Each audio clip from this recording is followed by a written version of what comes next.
ఆదికాండము మొదటి అధ్యాయము. ఆదియందు దేవుడు భూమ్యాకాశములను సృజించెను. భూమి నిరాకారముగాను శూన్యముగాను ఉండెను. చీకటి అగాధ జలము పైన కమ్మియుండెను. దేవుని ఆత్మ జలములపైన అల్లాడుచుండెను. దేవుడు వెలుగు కమ్మని పలుకగా వెలుగు కలిగెను. వెలుగు మంచిదైనట్టు దేవుడు చూచెను. దేవుడు వెలుగును చీకటిని వేరుపరచెను. దేవుడు వెలుగునకు పగలనియు చీకటికి రాత్రి అనియు పేరు పెట్టెను. అస్తమయమును ఉదయమును కలుగగా ఒక దినమాయెను. మరియు దేవుడు జలముల మధ్యనొక విశాలము కలిగి ఆ జలములను ఈ జలములను వేరుపరచునుగాకని పలికెను.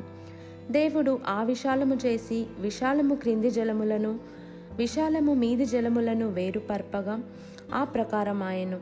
దేవుడు ఆ విశాలమునకు ఆకాశమని పేరు పెట్టెను. అస్తమయమును ఉదయమును కలుగగా రెండవ దినమాయెను.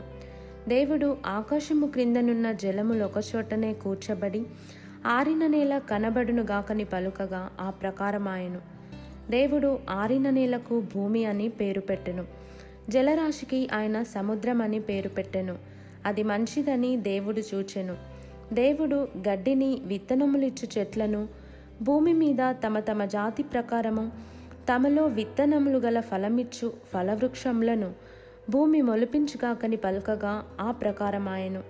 భూమి గడ్డిని తమ తమ జాతి ప్రకారము విత్తనములిచ్చు చెట్లను తమ తమ జాతి ప్రకారము తమలో విత్తనములు గల ఫలవృక్షములను మొలిపింపగా అది మంచిదని దేవుడు చూచెను. అస్తమయమును ఉదయమును కలుగగా మూడవ దినమాయెను. దేవుడు పగటిని రాత్రిని వేరుపరచినట్లు ఆకాశ విశాలమందు జ్యోతులు కలుగునుగాకనియు అవి సూచనలను కాలములను దిన సంవత్సరములను సూచించుటకై ఇండుగాకనియు భూమి మీద వెలుగిచ్చుటకు అవి ఆకాశ విశాలమందు జ్యోతులై యుండుగాకనియు పలికెను. ఆ ప్రకారమాయెను. దేవుడు ఆ రెండు గొప్ప జ్యోతులను అనగా పగటిని ఏలుటకు పెద్ద జ్యోతిని రాత్రిని ఏలుటకు చిన్న జ్యోతిని నక్షత్రములను చేసెను. భూమి మీద వెలుగిచ్చుటకును పగటిని రాత్రిని ఏలుటకును వెలుగును చీకటిని వేరుపరచుటకును దేవుడు ఆకాశ విశాలమందు వాటి నుంచెను. అది మంచిదని దేవుడు చూచెను. అస్తమయమును ఉదయమును కలుగగా నాలుగవ దినమాయెను. దేవుడు జీవము కలిగి చలించు వాటిని జలములు సమృద్ధిగా పుట్టించునుగాకనియు పక్షులు భూమిపైని ఆకాశ విశాలంలో ఎగురునుగాకనియు పలికెను. దేవుడు జలములలో వాటి వాటి జాతి ప్రకారము జలములు సమృద్ధిగా పుట్టించిన మహామత్స్యములను జీవము కలిగి చలించు వాటినన్నిటినీ దాని దాని జాతి ప్రకారము రెక్కలు గల ప్రతి పక్షిని సృజించెను. అది మంచిదని దేవుడు చూచెను.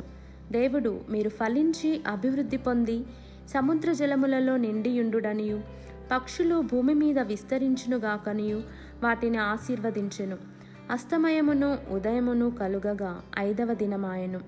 దేవుడు వాటి వాటి జాతి ప్రకారము జీవము గల వాటిని అనగా వాటి వాటి జాతి ప్రకారము పశువులను పురుగులను అడవి జంతువులను భూమి పుట్టించుగాకని పలికెను. ఆ ప్రకారమాయెను. దేవుడు ఆయా జాతుల ప్రకారము అడవి జంతువులను ఆయా జాతుల ప్రకారము పశువులను ఆయా జాతుల ప్రకారము నేలను ప్రాకు ప్రతి పురుగును చేసెను.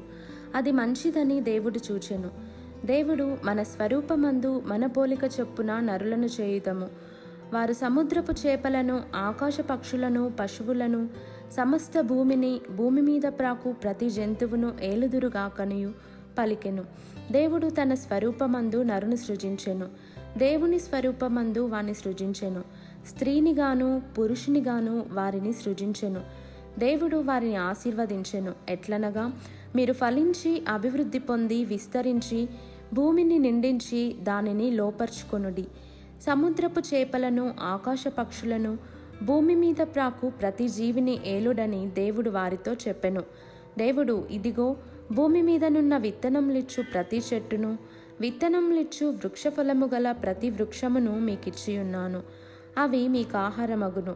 భూమి మీద నుండు జంతువులన్నిటికిని ఆకాశ పక్షులన్నిటికిని భూమి మీద ప్రాకు సమస్త జీవులకును పచ్చని చెట్లన్నయు ఆహారమగునని పలికెను.